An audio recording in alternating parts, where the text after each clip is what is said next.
Hi guys, this is Albi. Welcome to my channel, Albi Merhab channel. In this video, ituro ko sa inyo kung paano ba mag-deploy ng Python package index through your portfolio. At kung paano ba mag-install after natin ma-deploy yung Python package index. So, ang una natin gagawin is mag-create muna tayo ng virtual environment. Punta tayo dun sa folder na kailangan natin. Saan natin ilalagay yung Python package index. By the way,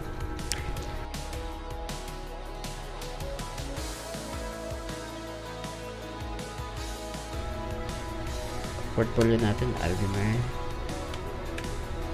Then mag-install tayo ng mag-create tayo ng virtual environment.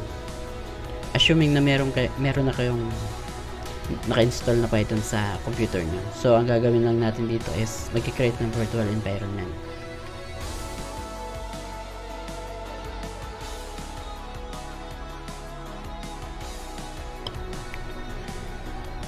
Virtual environment -m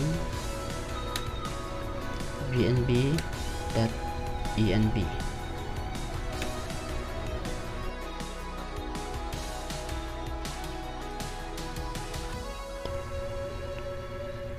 Then, tignan natin kung nakapag-generate na siya ng virtual environment. Okay, then activate natin yung virtual environment .env script activate. Then, after natin ma-activate, mag-install tayo ng mga package na kailangan natin para mag-build ng Python package index.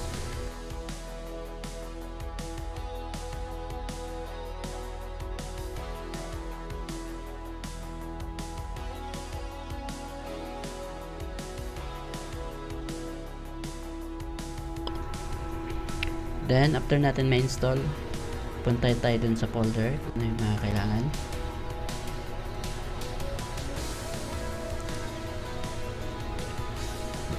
Okay, na-generate na siya ay nakapag-install.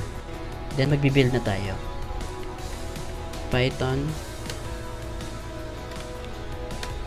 -m build.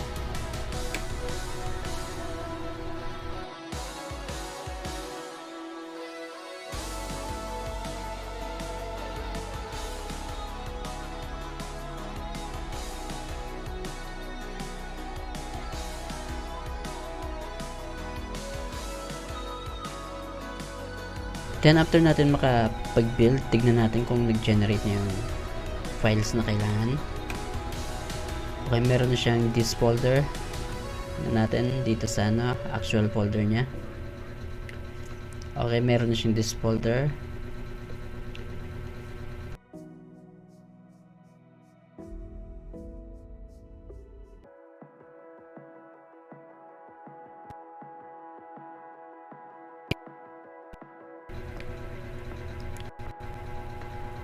Be sure yung name ng application nyo is parehas. Tulad nito, ang name niya Albimer. Then dun sa folder na meron tayo dito sa loob. Then dito makikita mo kung ano yung na-generate niya sa this file. Pinakakailangan lang natin dito is ito. Itong tar.gz hindi natin kailangan to. Ito lang WHL extension. Then after natin makapag-generate, ilipat na natin yung project na to dun sa portfolio. Then i-deploy na natin. So, cut natin to. Ctrl X. Punta tayo dun sa portfolio. Then, ilalagay natin siya sa public folder para mas madali lang siya ma-access.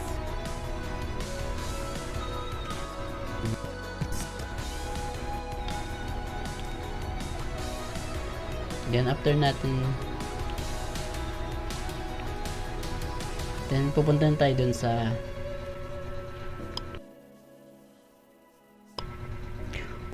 dun sa pinaka-root ng portfolio. Buksan natin yung git ignore or git ignore.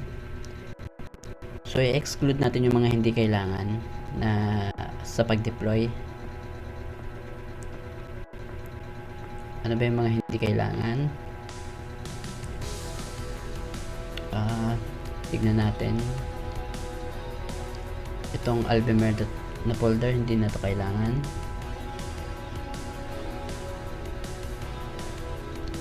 So, Albemer na folder. Yung ENB, hindi natin to kailangan. Palitan ko lang ng name to. Albemer tar.gz. Ito hindi natin to kailangan.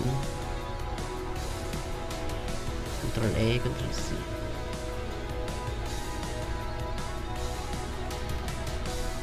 Albemer Ctrl B. Oops. Ctrl B. Ctrl S. Then ano pa yung hindi kailangan?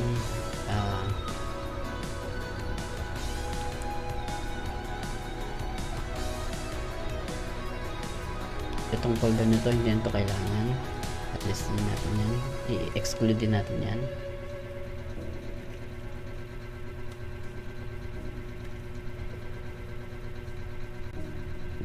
Okay, itong Pi project hindi din kailangan. Then pati ito hindi na din to kailangan. Ctrl C.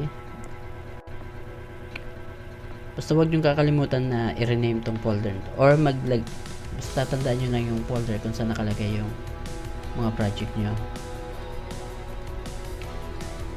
Then Albemer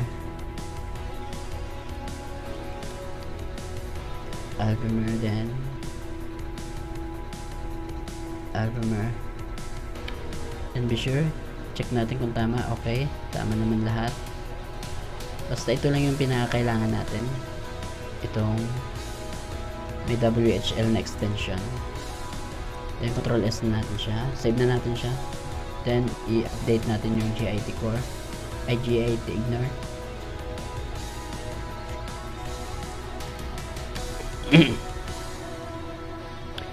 GIT status. Okay, GIT add.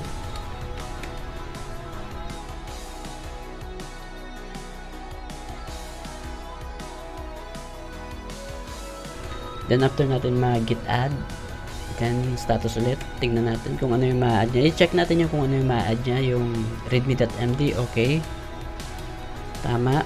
Then ito, okay, tama din. So be sure na ito lang yung ma-add, i-add niya sa deployment.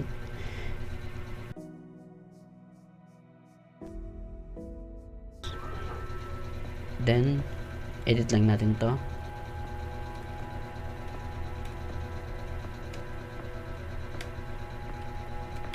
Save, basta makagawa lang tayo ng commit. Then git status, push natin. So yung karamihan sa inyo gumagamit siya ng git or git sa VS Code, or depende na lang sa inyo kung saan nyo gagamit, kung saan nyo gagamitin yung pag-push nyo. Halos parehas lang naman yan. So push natin.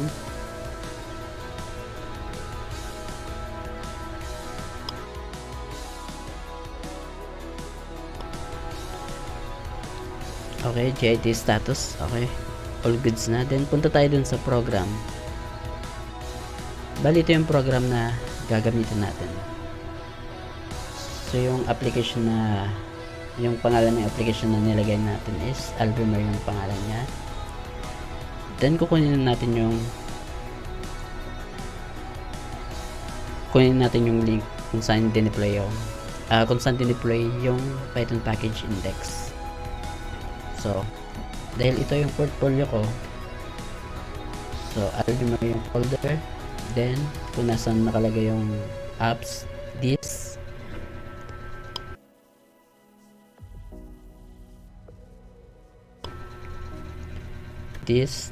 then pangalan nung file na may WHL extension.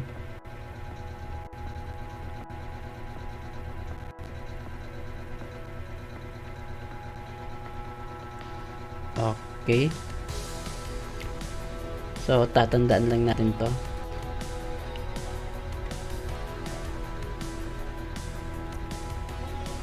Copy natin. Then install natin kung saan virtual environment natin kailangan to. So punta tayo dun sa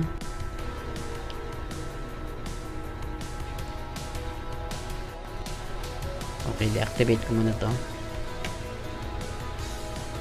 Punta tayo dun sa program na kailangan natin i-install to. CD Media LS.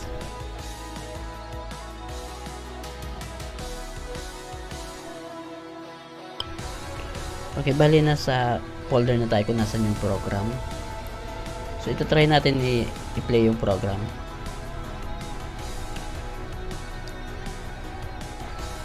Okay, kung makikita nyo yung module hindi pa siya naka-install, so pupunta tayo dun sa program kung saan nasan yung program, gamit yung command prompt.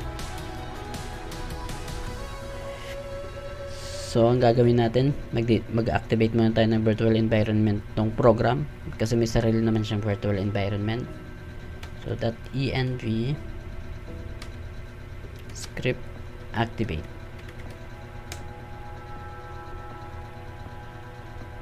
Okay, pipe install.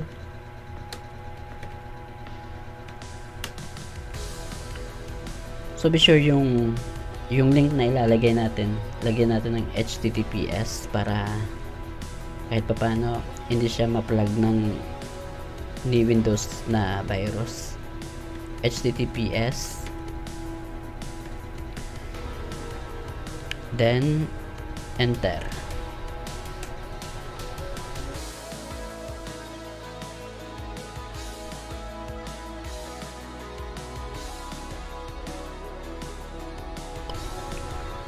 Okay guys, kung makikita nyo, na-install na siya. Ngayon, itatest na natin siya doon sa IDE. Para ma-assure natin na yung may tamang